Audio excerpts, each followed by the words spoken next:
Oi, minha gente. Aqui é Jaque Sabino. Errei meu nome. Falei Jaque Sabino.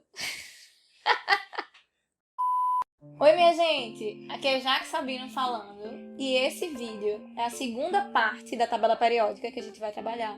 Então, se você precisa saber sobre a localização dos elementos de transição, a configuração eletrônica geral dos elementos na tabela periódica, fica até o final nesse vídeo porque a gente vai falar sobre tudo isso, tá? E também não se esqueça de se inscrever no canal, claro, né? E de curtir esse vídeo também, tá certo? Então vamos lá, vamos chamar a vinheta e vamos começar.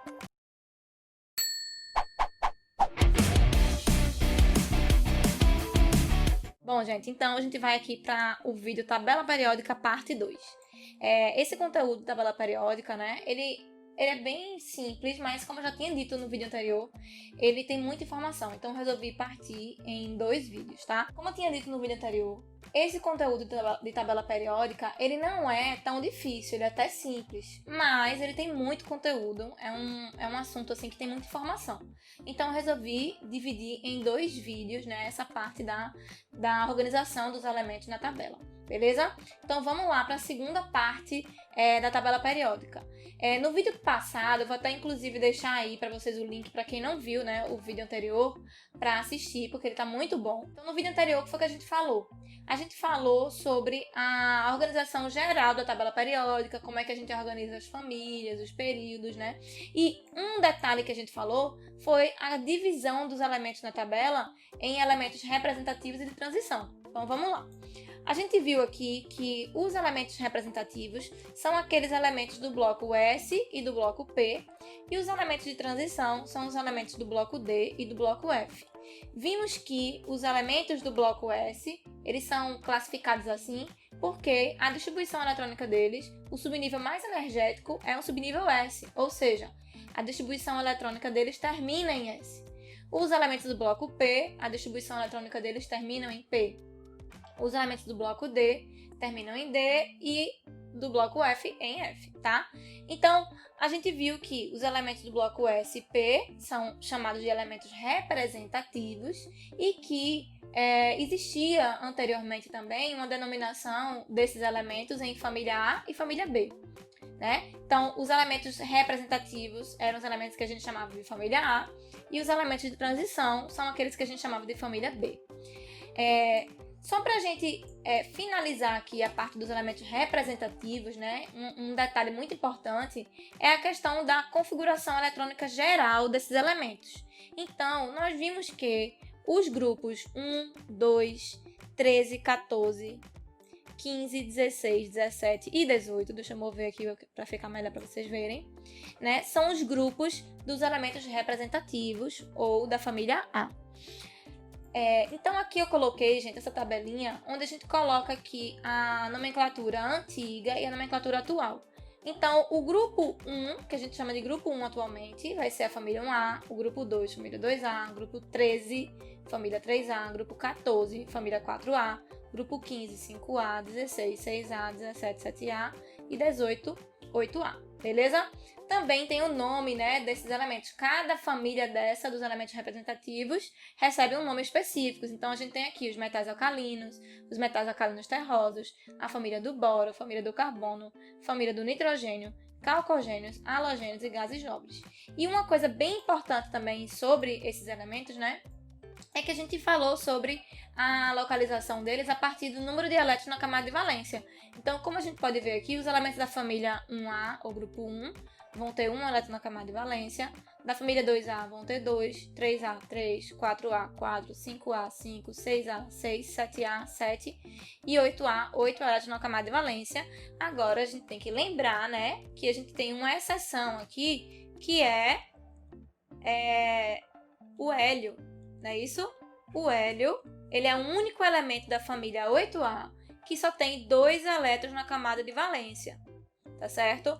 Então, é o único elemento que é um gás nobre, que é da família 8A, e que tem 2 elétrons na camada de valência. Ele é a exceção. Mas por que então, já que ele faz parte dessa família? Ele faz parte dessa família porque, apesar de ter 2 elétrons apenas na camada de valência, ele tem todas as características e propriedades dos elementos daquela família. Então, a prioridade principal para que um elemento faça parte de uma família é as propriedades. Ele precisa ter propriedades parecidas com os elementos daquela família. Por isso também que o hidrogênio é um elemento que não tem família, como eu tinha dito já no vídeo anterior. Bom, então a gente tem também a configuração eletrônica da última camada. Os elementos da família 1A e 2A, como vocês podem ver aqui, são elementos do bloco S. Os elementos da família 1A, a camada de valência deles vai sempre terminar em NS1, tá? Eles vão sempre terminar em S1. Esse N aqui vai variar de acordo com o período. Se ele estiver no segundo período, ele vai terminar em 2S1. Se ele estiver no terceiro período, ele vai terminar em 3S1. E assim, sucessivamente, até chegar em 7S1, tá? Os elementos da família 2A vão terminar todos em NS2. Da família 3A, vão terminar todos em NS2, NP1. Essa é a configuração geral da camada de valência desses elementos. Eu vou colocar aqui, minha gente, um exemplo para vocês entenderem, porque muitos alunos eles têm dificuldade de compreender por conta dessa nomenclatura que a gente coloca o N aqui, né? Mas vocês vão ver que é bem simples. Então, eu vou colocar aqui um exemplo do alumínio. O alumínio, ele é um elemento da família 3A. A configuração eletrônica dele é essa aqui, ó. 1S2, 2S2, 2P6, 3S2, 3P1, né? Então, se a gente observar a camada de valência do alumínio, a gente vai ver que a camada de valência dele é 3S2, 3P1. Então, quando a gente vem aqui para essa tabelinha, ó, família 3A vai terminar sempre em NS2, NP1. No caso aqui do alumínio, esse N é o número 3, porque ele está no terceiro período. Então, essa regrinha aqui ela vai se aplicar para todos os elementos representativos. Eu vou colocar mais um exemplo aqui, que é o exemplo do bromo, do próximo assunto que a gente vai falar, que é a localização dos elementos de transição. Tá? Então, se você quer saber sobre como é que a gente faz para localizar um elemento de transição, fica aí, porque eu já vou falar daqui a pouco. Então, aqui eu vou fazer a distribuição do bromo. 4S2, 3D10, 4P5, tá? Então, o que é que eu quero chamar a atenção aqui? Primeiro que tá linda a minha letra aqui, né? Porque eu fui nas carreiras, beleza. Segundo que a camada de valência dele, ó, a gente tem aqui o subnível 4S2 e 4P5, né? Então, observem que, né, os subníveis da camada de valência, eles não vão estar sempre juntinhos, como aconteceu aqui no alumínio. Então, você tem que estar atento a isso também. Mas, se você observar, né, os dois subníveis, né, que estão na camada de valência do bromo são 4S2 e 4P5. Eles têm 7 elétrons na camada de valência, né, o bromo. Então, se você observar aqui, ó, também a terminação geral da família 7A vai ser sempre NS2 e NP5. Eu só queria chamar a atenção desse detalhe, que não necessariamente o S2 e o P5 vão estar juntos quando você fizer a distribuição eletrônica, tá? Então, é bem importante a gente saber essa terminação geral, porque isso ajuda muito a você já conseguir prever como é que vai terminar a distribuição desse elemento. E isso ajuda bastante nos próximos assuntos, né? Que a gente trabalha em química. A distribuição eletrônica e a tabela periódica são conteúdos que são mais instrumentais. São conteúdos que a gente usa muito como uma base para os outros assuntos. Então, é bem importante saber disso. Agora, a gente vai falar sobre a localização dos elementos de transição. Vamos falar um pouquinho sobre esses elementos. Os elementos de transição, como eu tinha dito anteriormente, são os elementos do bloco D e do bloco F, ó. São esses aqui, ó, que eu pintei de azul e de vermelho. Chamando a atenção para os elementos do bloco F, ó. Essa primeira coluna aqui, ela está localizada aqui, ó, no sexto período da família 3B. E essa segunda coluna de baixo está localizada no sétimo período da família 3B também.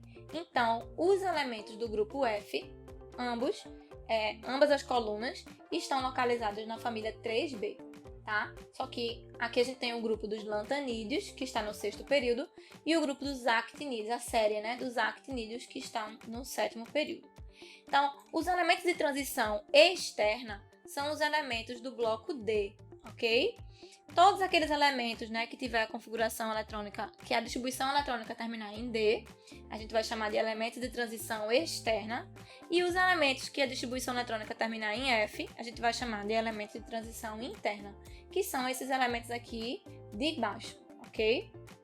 Então, a localização dos elementos, como eu acabei de falar, os de transição interna, os dois vão estar na família 3B. Então, a gente não precisa fazer nenhuma regra de localização, porque a gente já sabe a família em que eles estão localizados. E os elementos de transição externa têm uma regrinha, né, que é um pouco semelhante assim, a dos elementos representativos, só tem um detalhezinho diferente, tá? Então, vamos lá. O que foi que a gente viu em relação à localização dos elementos representativos? Que o número de camadas equivale ao período e o número de elétrons na camada de valência equivale à família. A localização dos elementos de transição vai ser um pouquinho diferente. Como é que a gente vai fazer? O período vai ser o número de camadas, que é a mesma coisa, e a família a gente vai somar o número de elétrons do subnível mais energético com o número de elétrons do subnível mais externo. Como assim, Jaque? Vamos fazer, né? Pra gente ver como é que faz. Então, eu vou fazer rapidinho aqui a distribuição eletrônica pra gente poder aplicar a regra, tá? Então, eu acabei de fazer aqui a distribuição eletrônica e eu vou destacar aqui para vocês o subnível mais energético e o mais externo de cada elemento que eu fiz aqui. Então, primeira coisa que eu queria destacar, antes de tudo, é que a distribuição eletrônica dos dois terminou em D. Por isso que eles são classificados como elementos de transição externa, ok? Agora, o último subnível que você distribuiu, esse subnível vai ser sempre o mais energético. E o subnível que estiver localizado na camada mais distante do núcleo, ele vai ser o mais externo. Então, vou colocar aqui de azul. Vou destacar de azul o mais externo. Nos elementos de transição externa, você vai observar que o subnível mais energético ele vai estar sempre na penúltima camada. Ele nunca vai estar localizado na última camada. Então, sempre vai estar aqui, por exemplo, ó, esse elemento tem 4 camadas e o subnível mais energético está na terceira, que é a penúltima camada dele. Esse elemento aqui de baixo, o molibdênio, o que é que a gente tem? Aqui, a camada de valência, né? Que é a camada mais externa. É aqui o subnível 5S2. Então, esse aqui é o mais externo. E o mais energético é sempre o último que você distribuiu, que nesse caso é o 4D. Então, aqui mais energético, tá? Então, como é que a gente faz agora para fazer a localização desse elemento? Bom, no caso do níquel, ele está localizado no 4º período. Como é que eu sei disso? Porque ele tem 4 camadas. Então, eu sei que ele está no 4º período. E eu vou somar agora o número de elétrons do subnível mais energético e mais externo. Ou seja, vou somar aqui o 8 e o 2. Então, ele está no grupo 10 da tabela periódica, que eu vou mostrar para vocês. Então, ele está localizado aqui, ó. Vamos lá. Aqui, ó. Grupo 10, esse aqui que está de azul, tá? Grupo 10 e 4º período. Então, o níquel está localizado aqui, ó. Nesse local aqui, ok? Considerando que essa linha aqui toda é o 4º período da tabela. Já o molibdênio, né? Qual vai ser a localização dele? Ele tem 5 camadas, então ele vai estar no 5º período. E aí você vai somar o último subnível que você distribuiu e o penúltimo. Então aqui vai dar... Eita. Peraí, né? 6. Então ele vai estar no grupo 6 da tabela periódica. Tô brincando, minha gente. Não é possível você somar, né? Então vamos lá. Então aqui ele vai estar num período abaixo, aqui, ó, 5º período, e no grupo 6 da tabela. Então esse elemento ele vai estar localizado aqui, ó. Tá vendo? No grupo 6. Notem que eu tô usando a nomenclatura, né, da IUPAC, ok? Que é a mais atual. Não tô colocando em 6 ou 6B, né? Então eu poderia dizer que o molibdênio está no 5º período do grupo 6 ou da família 6B e o níquel está no 4º período do grupo 10 ou da família 8B, ok? Então aí vocês fiquem à vontade para colocar a nomenclatura que vocês quiserem. Só a última coisa que eu queria destacar para vocês, gente, é que muita gente não entende esses elementos aqui, a série, né, dos lantanídeos e dos actinídeos. Então eu coloquei essa imagem aqui para vocês. Essa imagem, ela mostra a tabela periódica numa forma estendida ou expandida, né, onde a gente colocaria aqui os elementos, né, a série dos lantanídeos e dos actinídeos no local deles dentro da tabela periódica. Mas por que a gente não coloca assim já a tabela? Porque, como vocês podem ver, isso aqui fica muito comprida, a tabela fica muito extensa. Então, mais por uma questão funcional, a gente coloca esses elementos embaixo e dá uma compactada na tabela para que fique melhor de sistematizar, de estudar, também de reproduzir no livro, né? Então, é mais por uma questão organizacional que esses elementos ficam ali embaixo, tá bom? O que eu tinha pra falar pra vocês era só isso hoje. Esse vídeo ficou bem curtinho, só pra complementar aquilo que a gente já tinha começado a ver. Se você não viu o primeiro vídeo, então eu vou colocar o vídeo aqui no card pra você assistir. E também teremos novos vídeos ainda sobre propriedades periódicas, então fique ligado, porque em breve teremos novidades também pra a gente finalizar esse assunto de tabela. Além de outros assuntos também. Então, mais uma vez eu peço para que vocês coloquem aí nos comentários os assuntos que vocês querem que eu aborde, porque a gente quer realmente construir esse canal com vocês. Então, eu fico muito feliz com os comentários, né? E também com as sugestões. Tá certo? Um beijo grande para vocês e até a próxima.